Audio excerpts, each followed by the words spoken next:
آقا صلی اللہ علیہ وسلم کے پیارے دیوانوں، تو شب قدر اس لیے ہے تاکہ ہم اللہ کے بندوں کی خدمت کریں، ساتھ ہی ساتھ عبادت بھی کریں۔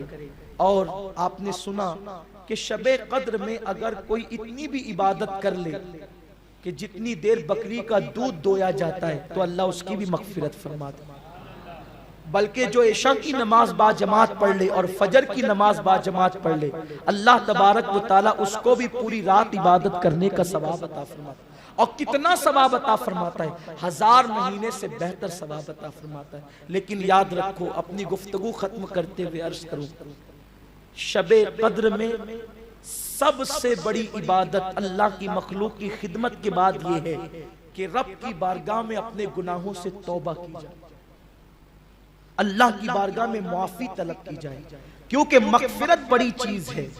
جس کو مغفرت مل گئی اس کو خیر کثیر مل گیا، اس کو بڑی نعمت مل گئی۔ اس لیے اللہ کی بارگاہ میں گڑ گڑاؤ، رو، احساس کرو کہ اللہ تبارک و تعالی ہم سب کی مغفرت فرمائے، ہم سب کی بخشش فرمائے، ہمیں نجات کا پروانہ عطا فرمائے، کیونکہ اللہ رب العزت کا اعلان ہے، سبقت رحمتی علی غضبی، کہ میری رحمت میرے غضب پر سبقت لے گئی ہے۔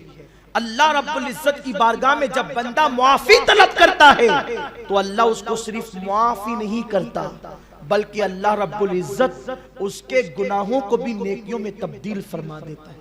اما جان عائشہ صدیقہ نے پوچھا تھا، یا رسول اللہ، اگر مجھے شب قدر مل جائے تو میں کون سی عبادت کروں، کیا کروں؟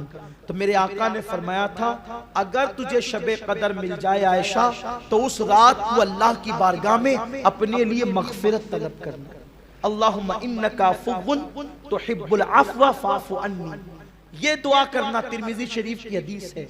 تو اللہ کی بارگاہ میں مغفرت طلب کرو، بخشش مانگو، مغفرت مانگو، گناہوں سے توبہ کرو، یہ شب قدر کا ایک عظیم تحفہ ہے۔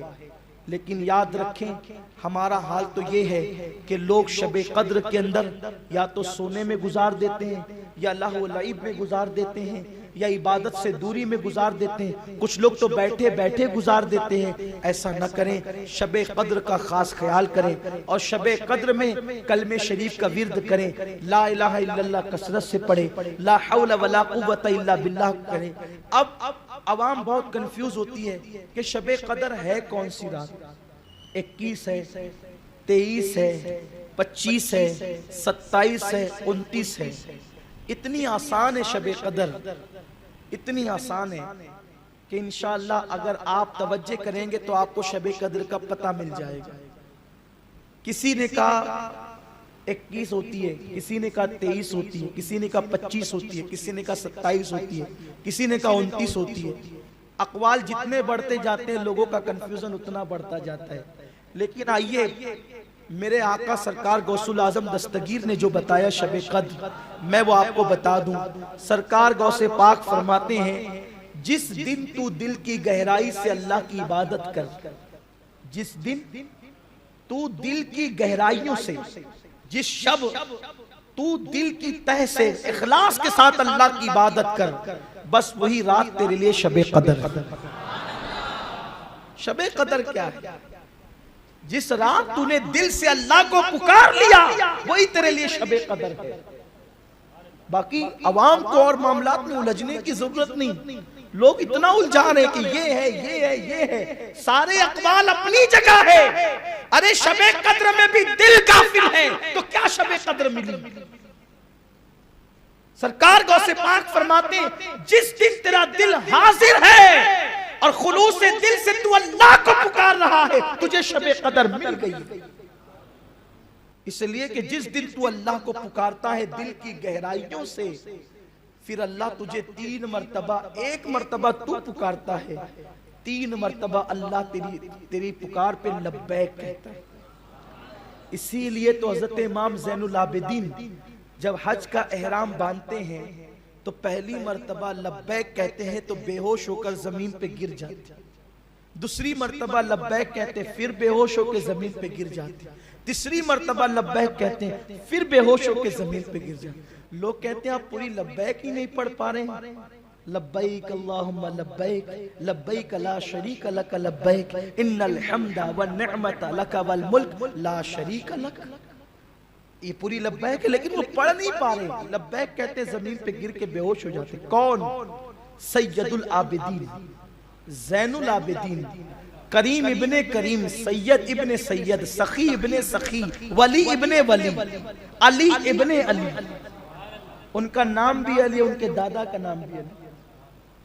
اس قدر عبادت گزار ہیں کہ روزانہ 1000 رکعت نفل نماز پڑھتے امام زین العابدین. اسی لیے ان کو سید سجاد کہا ہے، یعنی سجدہ کرنے والوں کا سردار. لوگوں نے کہا آپ لبیک ہی نہیں پڑھ پاتے، بے ہوش ہو جاتے ہیں. ارشاد فرمایا تمہیں پتہ ہے جب بندہ خلوص سے لبیک پڑھتا ہے تو اللہ 3 بار اس کے جواب میں کہتا ہے لبیک و سعدیک. میں بھی حاضر، تو حاضر ہے تو میں بھی حاضر ہوں، اور میں نے تجھے نیک کیا، تجھے برکت والا کیا. اور جب بندہ زبان سے لبیک کہتا ہے اور دل سے نہیں کہتا ہے تو جواب آتا ہے لا لبیک لا سعدیک، کہ میں تیرے لیے نہیں ہوں اور میں نے تجھے بدبخت کر دیا. کب؟ جب لبیک پڑھی جاتی ہے اور دل حاضر نہیں ہوتا. اب شب قدر تو مل گئی لیکن دل ہی حاضر نہیں ہے. صلاۃ التسبیح پڑھی جا رہی ہے، دل ہی حاضر نہیں ہے. نوافل پڑھی جا رہی ہے، دل ہی حاضر نہیں ہے. تسبیح پڑھی جا رہی ہے، دل ہی حاضر نہیں ہے. تو بتائیں پھر شب قدر کی برکتیں کیسے ملے گی؟ شب قدر کی برکتیں تو ان لوگوں کو نصیب ہوگی جن لوگوں کے قلوب حاضر ہے، دل حاضر ہے، جو اخلاص کے ساتھ اللہ کی عبادت کر رہے ہیں، جو رو رہے گڑ گڑا رہے ہیں. اللہ اکبر. میرے آقا صلی اللہ علیہ وسلم فرماتے ہیں اللہ کو تمہارا رونا بہت پسند ہے. جب اللہ کی بارگاہ میں حاضر ہویا کرو تو گڑ گڑایا کرو، رویا کرو. آقا کریم صلی اللہ علیہ وسلم فرماتے ہیں مکی کے سر کے برابر بھی اگر کسی کی آنکھ سے آنسو نکل جائے تو اللہ اس کی بھی مغفرت فرما دیتا. لیکن افسوس ہمیں تو رونا ہی نہیں آتا، بلکہ اگر کوئی اللہ کے خوف سے روتا ہے تو ہم ہنستے ہیں، ہم مسکراتے ہیں، اس لیے کہ ہمیں رونا نہیں آتا. دوست تو اگر ناراض ہو جائے تو ہم روتے ہیں، بھائی اگر روٹ جائے تو ہم روتے ہیں، گھر سے نکال دیا جائے تو روتے ہیں، بچہ مر جائے تو روتے ہیں، کاروبار میں نقصان ہو جائے تو روتے ہیں، لیکن ہم اللہ کے لیے نہیں روتے. اما جان عائشہ صدیقہ فرماتی ہے میں نے اپنے کانوں سے حضور سید عالم سے سنا ہے آقا کریم علیہ السلام فرماتے ہیں جو اللہ کو منانے کے لیے اپنے گناہوں کو یاد کر کے روتے ہیں اللہ ان لوگوں کو بغیر حساب و کتاب جنت عطا فرمائے گا. لیکن ہائے افسوس ہمیں رونا نہیں آتا. سحری کا وقت ہم نے قہقہوں میں گزار دیا، افطار کا وقت تو قہقہوں میں گزار دیا، رمضان شریف کا آخری عشرہ آیا تو اب اس کو ہم بازاروں کی زینت میں گزار دیتے ہیں، بازاروں میں خریداری کے لیے گزار دیتے ہیں. کون روئے گا ہمارے حال پر؟ کون روئے گا ہمارے اعمال پر؟ کون روئے گا ہماری آخرت کے حوالے سے؟ یاد رکھیں اللہ کے خوف سے تو پتھر بھی رویا کرتے ہیں، اللہ کے خوف سے تو پتھر بھی رویا کرتے ہیں. کیا ہمارا دل اتنا سخت ہو گیا پتھروں سے زیادہ کہ ہم اللہ کے لیے نہیں روتے، رب کی بارگاہ میں مغفرت نہیں چاہتے، رب کی بارگاہ میں دعا نہیں کرتے؟ اللہ کے حبیب صلی اللہ علیہ وسلم نے فرمایا جس کو ماہ رمضان ملا اور اس کی مغفرت نہیں ہوئی وہ اللہ کی رحمت سے دور ہو گیا. ماہ رمضان تو مل گیا، کیا مغفرت بھی مل گئی؟ کیا بخشش بھی مل گئی؟ کیا نجات بھی مل گئی؟ بتاؤ اگر نہیں ملی تو یہ قہقہے کیوں ہے؟ یہ وقت کی بربادی کیوں ہے؟ شب قدر تلاش کرنے کا شوق کیوں نہیں ہے؟ اب ہمارے پاس چند دن بچے ہیں، کاش کہ ہم اس کا احساس کر لیں، کاش کہ ہم اس کو غنیمت جان لیں. اس لیے کہ کل کا دن جمعۃ الوداع ہے، ماہ رمضان شریف کا اس سال کا آخری جمعہ ہے. پھر پتہ نہیں آئندہ سال ماہ رمضان شریف تو ضرور آئے گا، پوری رعنائیوں کے ساتھ آئے گا، پوری برکتوں کے ساتھ آئے گا، لیکن اس میں ہم رہیں گے یا نہیں رہیں گے کوئی گارنٹی نہیں. اس لیے کہ پچھلے سال جو تھے اس سال وہ نہیں ہے، پچھلے سال جو ہماری محفلوں کی زینت بنتے تھے اس سال وہ نہیں ہے. کہیں ایسا تو نہیں کہ ہم بھی نہ ہو سکیں گے، ہم بھی نہ رہ سکیں گے؟ اس لیے اللہ کی بارگاہ میں دعا کرو اللہ بار بار ماہ رمضان شریف عطا فرمائے، اور اللہ ماہ رمضان شریف اس کے اور اس کے حبیب کے حرم میں عطا فرمائے، اور اللہ ہمیں زندگی میں کم سے کم ایک مرتبہ شب قدر ضرور عطا کرے. شب قدر اللہ ضرور عطا کرے. اور اب جو تاک راتیں بچی ہے، آنے والی تاک رات 27ویں شب ہوگی، اس کے بعد 29ویں شب ہوگی. امید ہے کہ آپ دعائیں کریں گے، اور دعاؤں کے ساتھ ساتھ صلاۃ التسبیح دیگر نمازوں کے ساتھ ساتھ انشاءاللہ اپنے غریب پڑوسیوں کا بھی خیال کریں گے، رشتہ داروں کا بھی خیال کریں گے، اور صحیح معنی میں اس سال شب قدر منانے کی کوشش کریں گے.